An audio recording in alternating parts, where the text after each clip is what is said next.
Assalamualaikum warahmatullahi wabarakatuh.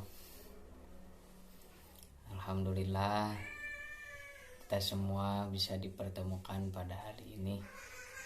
Gimana kabar anak-anak kalian semua? Sehat?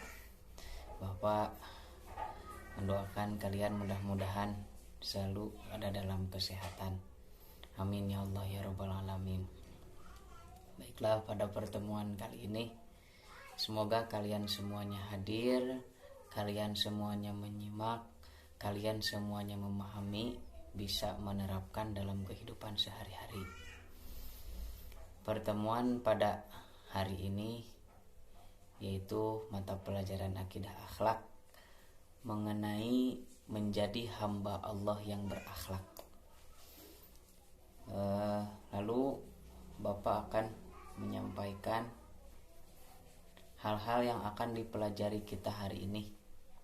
Yang pertama yaitu pengertian akhlak, yang kedua macam-macam akhlak, yang ketiga ciri-ciri akhlak Islam, yang keempat persamaan akhlak, etika, moral dan budi pekerti, dan yang kelima yaitu metode untuk meningkatkan akhlak.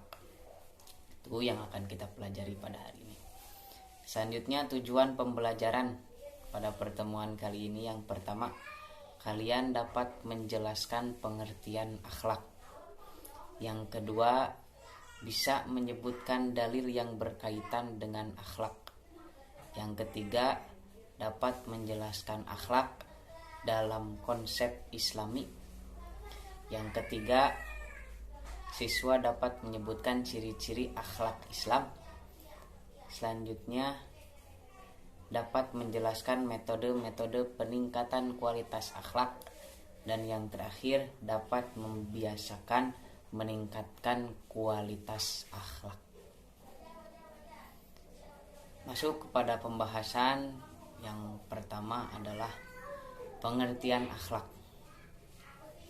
Secara bahasa, kata akhlak berasal dari kata khuluq atau kholik, yang merupakan bentuk jamak. Akhlak adalah jamak dari kata khuluq atau kholik, itu dari kata bahasa. Artinya tabiat, budi pekerti, lalu kebiasaan atau adat, dan yang terakhir keperwiraan, kesatriaan, kejantanan. Jadi akhlak itu identik dengan watak diri seseorang. Seseorang itu berwatak baik atau buruk, itulah akhlak dia. Menurut bahasa seperti itu. Ada yang mengatakan bahwa kebiasaan atau adat, ini kebiasaan seseorang atau adat istiadat seseorang ataupun masyarakat. Nah, itulah akhlak di sana. Akhlak di lingkungan sana yang baik atau tidak, berarti orang-orangnya berakhlak baik atau tidak. Dan yang terakhir adalah keperwiraan, kesatriaan, kejantanan. Arti jantan itu kan berani, hebat, gagah. Jadi orang yang berakhlak adalah orang yang jantan, yang satria. Tidak punya akhlak, berarti bukan kesatriaan atau kejantanan, bukan. Itu ciri-ciri seseorang yang berakhlak, yang mempunyai tabiat, mempunyai budi pekerti. Itu ya. Pengertian akhlak secara bahasa. Tadi apa? Arab adalah bahasa Arab, akhlak dari kata khuluq atau kholik. Secara bahasa yang artinya tabiat, budi pekerti, moral, adat istiadat, kebiasaan, keperwiraan, kesatriaan, kejantanan. Sedangkan pengertian secara istilah, akhlak adalah suatu keadaan yang melekat pada jiwa manusia. Secara istilah adalah keadaan yang melekat pada jiwa manusia yang melahirkan perbuatan-perbuatan yang mudah tanpa melalui proses pemikiran. Jadi ketika seseorang mempunyai sifat atau kebiasaan ciri-ciri tersebut, dia contoh suka berbicara baik, tidak berbicara kotor, dan dilakukannya terus-menerus tanpa berpikir, tanpa ada paksaan. Nah, itu keadaan yang melekat pada dia, maka dia disebut dengan orang yang selalu berkata baik, orang yang berakhlak tanpa melalui proses pemikiran, pertimbangan atau penelitian. Jadi memang sudah kebiasaan dia yang berakhlak seperti itu. Kata ulama, al akhlaqu hiya sifatul insan al adabiyah, itu akhlak sifat manusia yang terdidik. Akhlak adalah sifat manusia yang terdidik. Jadi kata ulama, akhlak itu melalui proses pendidikan. Di dalam pendidikan ada pembiasaan. Nah, ketika telah terbiasa melakukan hal tersebut, maka itulah akhlak dia, tapi akhlaknya yang terdidik. Artinya yang terdidik berarti kalau pendidikan kan mengarahkan kepada hal-hal yang baik. Nah, ketika seseorang membiasakan hal-hal yang baik, ia melalui pendidikan melatih hal-hal baik tersebut lalu dibiasakan oleh dia, maka itulah akhlak dia. Makanya al akhlaku hiya sifatul insan al adabiyah. Akhlak adalah sifat manusia yang terdidik.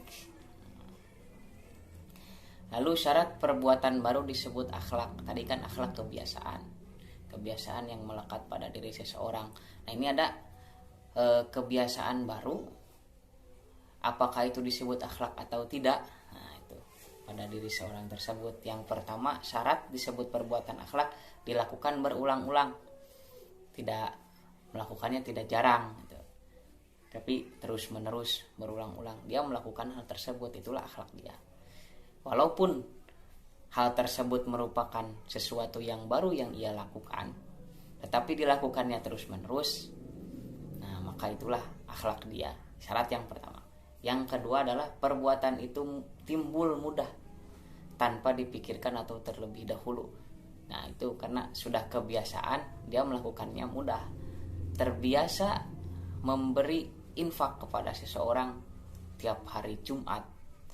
Pada hari Jumat dia selalu memberikan infak kepada seseorang, tetangganya misal yang kurang mampu, ataupun memberi sedekah kepada masjid. Nah itu. Jadi awalnya dia tidak malas untuk bersedekah, tetapi dididik, dilatih untuk bisa bersedekah. Lalu tiap hari Jumat dia bersedekah atau infak. Dilakukannya terus-menerus berulang-ulang tanpa berpikir panjang. Ada uang langsung kasih. Nah itulah disebut akhlak. Ataupun kepada anak kecil, nah, ia selalu menyayangi. Misalkan ada anak main ke rumahnya, anak-anak, kebetulan dia punya anak juga, anak tetangga main. Nah perlakuannya sama persis pada anaknya, perlakuan kasih sayang. Ketika ada yang main lagi ke sana, anak kecil, perlakuannya sama, berulang-ulang terus-menerus memperlakukan anak kecil tersebut. Nah, tanpa berpikir panjang. Itulah kebiasaan baru yang disebut akhlak. Syaratnya yang pertama, perbuatan itu berulang-ulang, dan yang kedua, tidak berpikir panjang. Nah, dalam al-hadis Rasulullah SAW bersabda, innama bu'itsu liutamimma makarimal akhlak. Sungguhnya aku diutus hanya untuk menyempurnakan akhlak yang mulia. Nah, di sini mengkerucut karena ada hadis yang menerangkan bahwa Kanjeng Rasul turun atau diutus ke muka bumi untuk menyempurnakan akhlak yang mulia. Maka orang yang berakhlak adalah orang yang selalu berbuat kemuliaan, ataupun orang yang selalu berbuat kebaikan. Orang yang selalu berbuat baik, orang yang selalu berbuat kemuliaan, itulah orang yang berakhlak. Arti terbiasa tanpa dipikir panjang, terus berulang-ulang ia melakukan kebaikan tersebut, ialah orang yang berakhlak. Karena kata Nabi, innama bu'itsu liutamimma makarimal akhlak. Sungguhnya aku diutus hanya untuk menyempurnakan akhlak yang mulia. Disempurnakanlah oleh turunnya Kanjeng Nabi Muhammad SAW, disempurnakanlah karena diutusnya beliau akhlak-akhlak yang baik. Akhlak menurut Islam yaitu hal-hal yang bersifat tidak merugikan orang lain, contohnya seperti itu. Nah, ketika Kanjeng Rasul turun, maka sempurnalah akhlak yang baik yang beliau contohkan sendiri, diikuti oleh para umatnya. Ya, jadi akhlak itu merupakan perbuatan baik yang dilakukan berulang-ulang tanpa berpikir panjang. Lalu ada macam-macam akhlak. Yang pertama ada akhlak wad'iyah, dan yang kedua adalah akhlak Islam. Akhlak wad'iyah adalah norma yang mengajarkan kepada manusia dengan berpedoman kepada olah pikir dan pengalaman manusia. Ini lebih mengkerucut kepada kebiasaan di lingkungan hal tersebut tanpa adanya landasan agama. Jadi kebiasaan budaya di tempat tersebut itu bagaimana, orang-orangnya seperti apa, selalu melakukan apa saja. Nah, itulah akhlak wad'iyah disebutnya. Akhlak wado, norma yang mengajarkan kepada manusia dengan berpedoman kepada olah pikir menurut pemikiran tempat di situ seperti itu yang baiknya, maka itulah disebut akhlak wad'iyah, walaupun tidak berdasarkan kepada pedoman Islam misalnya gitu. Itu adalah wad'iyah, norma yang telah tertulis ataupun tidak tertulis karena kebiasaan masyarakat tersebut tanpa berpedoman kepada peraturan Islam, berpedomannya kepada olah pikir dan pengalaman manusia. Nah, pengalaman ataupun olah pikir, pemikiran kampung tersebut dan pengalaman mereka ketika melakukan kegiatan tersebut. Nah, itulah akhlak wad'iyah disebutnya. Nah, lalu perbedaannya yang kedua, hanya mempunyai satu macam sanksi, yaitu sanksi yang datang dari masyarakat sama manusia semata-mata. Misalnya dijauhi, dimusuhi jika tidak melaksanakan kebiasaan-kebiasaan seperti mereka, padahal di agama tidak dilarang, begitu kan, tidak dilarang. Hukumannya pun dari sesama manusia lagi gitu, di tempat tersebut. Itulah yang disebut dengan akhlak wad'iyah. Lalu ada akhlak Islam, yaitu norma keagamaan, adalah akhlak yang mengajarkan akhlak kepada manusia dengan mengambil tuntunan yang diberikan oleh Allah dan Rasulnya dalam Al-Quran dan Al-Hadis. Ketika Kanjeng Rasul turun, disempurnakanlah akhlak yang mulia, disampaikanlah oleh beliau, baik itu Al-Quran ataupun Al-Hadis, bagaimana akhlak secara Islami. Nah, pengaturan menurut Islami, itulah akhlak Islam. Itu yang disebut dengan akhlak Islam. Bukan karena kebiasaan masyarakat. Kebiasaan masyarakat jahiliyah kan itu didobrak oleh Islam. Bukan, jadi ya kalau di kebiasaan jahiliyah adalah akhlak wad'iyah, adalah akhlak Islami adalah akhlak yang diturunkan ataupun yang diberikan, yang dicontohkan oleh Nabi, disampaikanlah melalui Al-Quran dan Al-Hadis, dicontohkan oleh beliau pula, diikuti oleh para umatnya. Itu akhlak Islam. Jika akhlak jahiliyah melenceng dari ajaran Islam, maka diperbaikilah akhlak-akhlak tersebut menurut Islam. Lalu akhlak ini mempunyai dua macam sanksi bila dilanggar. Sanksi dari Tuhan bersifat gaib. Kalau bahasa ini ada siksa, ada ganjaran.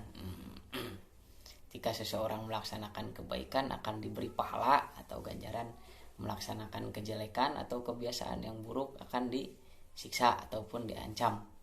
Itu yang pertama, sanksi dari Tuhan, sang bersifat gaib, ya, tidak kelihatan artinya. Walaupun ada pembalasan langsung di dunia dan nanti pembalasan di akhirat pula. Nah, begitu maksudnya. Lalu sanksi yang datang dari masyarakat sama manusia. Ketika kebiasaan baik Islami, kebiasaan atau akhlak Islami dilaksanakan di dalam masyarakat dan sudah menjadi kebiasaan masyarakat tersebut, tentunya masuk ke dalam akhlak wad'iyah pula, akhlak wad'iyah dan akhlak Islami pula. Itu akhlak Islam yang berpedoman pada manusia, pada pedoman atau pengaturan Islam, dan akhlak wad'iyah kebiasaan masyarakat tersebut.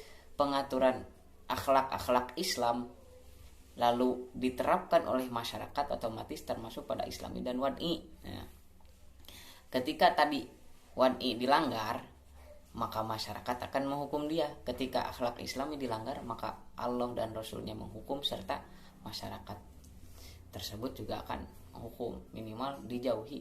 Nah, itu minimal dijauhi. Itu akhlak Islam ketika dilanggar. Lalu ciri-ciri akhlak Islam. Nah, masuk kepada ciri-ciri akhlak Islam. Yang pertama, kebaikannya bersifat mutlak.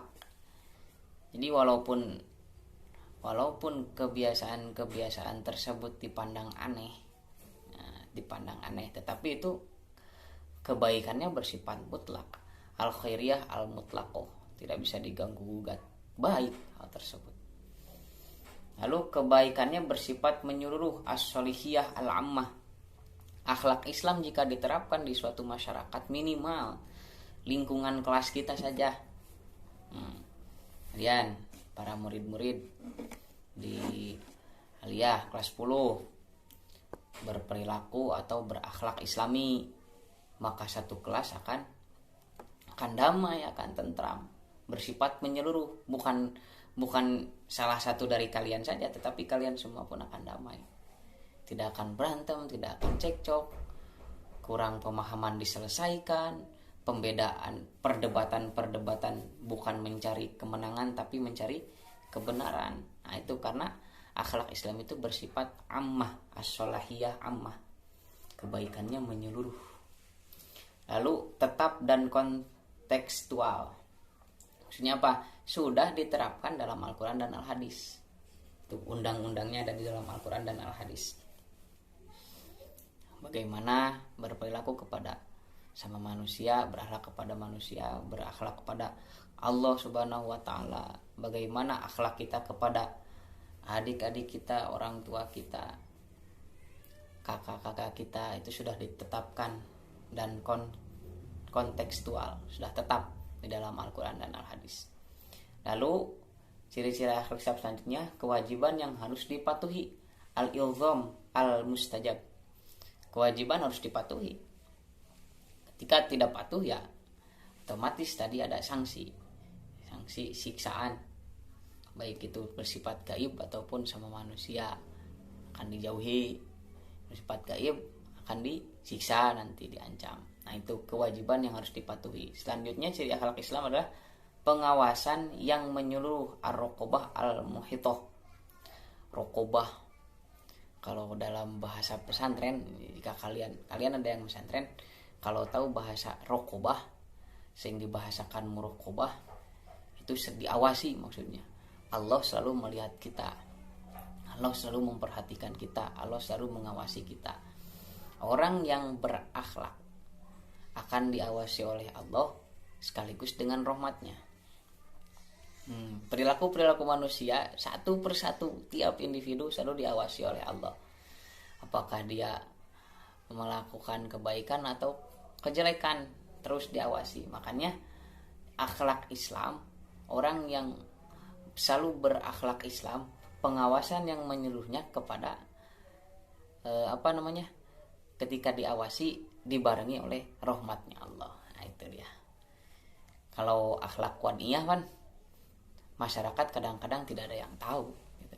Kita melakukan pelanggaran tidak ada yang tahu, tapi akhlak Islam ketika melakukan pelanggaran Allah tahu. Makanya disebut pengawasan yang menyeluruh. Nah, itu ciri-ciri akhlak Islam. Yang pertama, kebaikan bersifat mutlak. Yang kedua, kebaikannya bersifat menyeluruh. Yang ketiga, tetap dan kontekstual. Lalu kewajiban yang harus dipatuhi, dan yang terakhir pengawasan yang menyeluruh. Nah, masuk kepada persamaan antara akhlak, etika, moral, dan budi pekerti. Masuk tadi pengertian akhlak sudah, lalu sekarang pengertian etika. Berasal dari bahasa Yunani etikos, tulisnya etikos, atau etos, artinya karakter, kebiasaan, watak, dan sifat. Itu etika. Masih sama ya, hampir sama. Makanya membahas tentang persamaan. Lalu sedangkan secara istilah, etika ialah ilmu pengetahuan yang menetapkan ukuran atau kaidah-kaidah yang mendasari pemberian tanggapan atau penilaian terhadap perbuatan. Jadi etika itu adalah ilmu pengetahuan yang menetapkan ukuran atau kaidah. Jadi seseorang melakukan kebaikan itu harus seperti apa. Nah, itu etika. Lalu masuk kepada moral. Moral berasal dari bahasa Latin itu mores, artinya mengenai kesusilaan. Secara istilah, moral adalah ajaran tentang baik dan buruk yang diterima secara umum. Nah, masuk. Kalau umum itu sudah mencakup masyarakat. Maksud sama saja seperti pembiasaan seperti itu. Lalu budi pekerti artinya tabiat, akhlak, dan watak. Pekerti. Dengan demikian dapat disimpulkan bahwa antara akhlak, etika, moral, dan budi pekerti memiliki persamaan, yaitu berbentuk perilaku yang sifatnya netral. Nah, ini ada contoh. Misalnya ada orang yang berbuat buruk, maka tidak tepat jika dikatakan bahwa orang tersebut tidak mempunyai akhlak. Perilaku yang bersifat netral. Netral itu mau buruk, mau baik, disebut itu etika, moral, akhlak, budi pekerti. Masih disebut itu jika disimpulkan antara akhlak, etika, moral, dan budi pekerti. Sebab akhlak itu sendiri adalah perilaku buruk, sebut akhlak juga, akhlak dia. Orang itu sudah berperilaku namun berperilaku yang buruk. Akan tepat kalau dikatakan bahwa orang tersebut berakhlak tercela. Ini ada perbedaan akhlak baik dan akhlak buruk. Tadi Kanjeng Rasul juga menyampaikan makarimal akhlak, akhlak yang mulia. Berarti kalau ada akhlak yang mulia, ada akhlak yang hina. Akhlak mulia disebut akhlak yang baik, akhlak yang hina disebut akhlak tercela. Jadi jika seseorang melaksanakan hal-hal keburukan, kebiasaannya buruk, orang tersebut tidak dikatakan tidak berakhlak, tetapi dikatakanlah dia berakhlak yang tercela atau perilaku tersebut disebut dengan akhlak tercela. Nah, itu. Lalu cara atau metode meningkatkan kualitas akhlak. Nah, seseorang pasti ingin tiap detik, tiap menit, tiap hari selalu berbuat perbuatannya selalu meningkat dalam kebaikan. Nah, ini ada cara atau metode meningkatkan kualitas akhlak. Akhlak kita pun ingin kan lebih baik. Yang pertama melalui perumpamaan atau tamtsil. Melihat contoh dari orang-orang yang baik, motivasi kepada diri kita agar selalu berbuat kebaikan dan meningkatkan kebaikan, itu bisa menjadi metode peningkatan kualitas akhlak. Bercontoh kepada orang-orang yang soleh, orang-orang yang alim, ustadz-ustadzah di masing-masing tempat kita, guru-guru kita di sekolah yang berbuat baik, contoh oleh kita. Nah, mudah-mudahan kita semua bisa meningkat dengan metode tersebut, tamsil, perumpamaan. Yang kedua melalui keteladanan, uswatun hasanah. Hampir sama. Kalau tadi melihat contoh, lalu kita meneladani. Yang tadi hanya menyaksikan, melihat atau orang tersebut selalu berbuat baik, lalu kita melakukan, berarti kita meneladani sifat dari orang tersebut yang selalu berbuat baik. Uswatun hasanah yang paling bagus adalah pasti Kanjeng Nabi Muhammad Shallallahu Alaihi Wasallam. Uswatun hasanah dalam Al-Quran pun itu. Laqad kana lakum fi rasulillahi uswatun hasanah. Salah satu pujian dari Allah kepada makhluk adalah ayat tersebut. Kanjeng Rasul adalah uswatun hasanah, keteladanan yang baik. Jika melihat tadi contoh orang yang baik, lalu kita mempraktekkan kebaikan tersebut, nah itulah melalui metode keteladanan, uswatun hasanah. Lalu melalui latihan dan pengalaman, ada yang disebut dengan riyadhah. Nah, riyadhah selalu membiasakan kualitas akhlak yang baik, meningkatkan akhlak yang baik pula melalui metode riyadhah ataupun latihan dan pengalaman. Oh, kita melakukan perbuatan ini, oh kita jadi rugi, kita jadi gak enak hati, berarti itu adalah pengalaman yang buruk. Nah, karena kita tidak tahu akhlak itu buruk. Ketika nimpa kepada kita keburukan, berarti akhlak tersebut buruk, kita tinggalkan. Itu menurut pengalaman kita. Lalu ketika kita melaksanakan perilaku B, dampak kepada kita baik, masyarakat kepada kita pun baik, hidup menjadi tenang, hati menjadi tentram. Nah, itulah berarti kita mengambil pelajaran dari pengalaman yang pernah kita lakukan, ternyata hal tersebut baik, maka laksanakan lagi. Itulah meningkatkan akhlak dengan latihan tadi juga, latihan terus dibiasakan. Karena jika tidak dilatih tidak akan terbiasa. Walaupun awal-awalnya sulit, awal-awalnya pahit. Ketika setelah latihan melalui pengalaman tersebut, pembiasaan tersebut, insya Allah akhlak kita pun akan meningkat. Lalu melalui ibroh dan mau'izah, contoh dari orang-orang terdahulu ataupun pelajaran. Kan di dalam Al-Quran juga banyak kisah-kisah ketika kaum A melaksanakan kebaikan, maka desanya atau tempatnya menjadi makmur. Contohlah oleh cerita-cerita tersebut, kisah-kisah tersebut oleh kita. Jadi kita pun harus melaksanakan hal tersebut. Mau'izah ataupun pembelajaran. Ada juga kelompok yang B melakukan kejelekan, akhirnya oleh Allah disiksa, dibinasakan, dihancurkan. Nah itu. Jadi cara meningkatkan kualitas akhlak yang pertama melalui perumpamaan atau tamtsil, yang kedua melalui keteladanan atau uswatun hasanah, yang ketiga melalui latihan dan pengalaman disebut dengan riyadhah, yang D melalui ibroh dan mau'izah ataupun pelajaran yang dapat diambil dari kisah terdahulu. Nah, dicukupkan sekian mungkin pembelajaran pada pertemuan hari ini, mudah-mudahan bermanfaat. Namun sebelum itu Bapak akan menyimpan slide di video setelah di video ini. Di akhir kalian semua ditugaskan untuk mencatat hal-hal yang ada di PowerPoint tersebut. Baiklah, terima kasih. Semoga ada manfaatnya dan semoga kalian semua berada dalam kesehatan. Wabillahil hidayah wa taufik. Wassalamualaikum warahmatullahi wabarakatuh.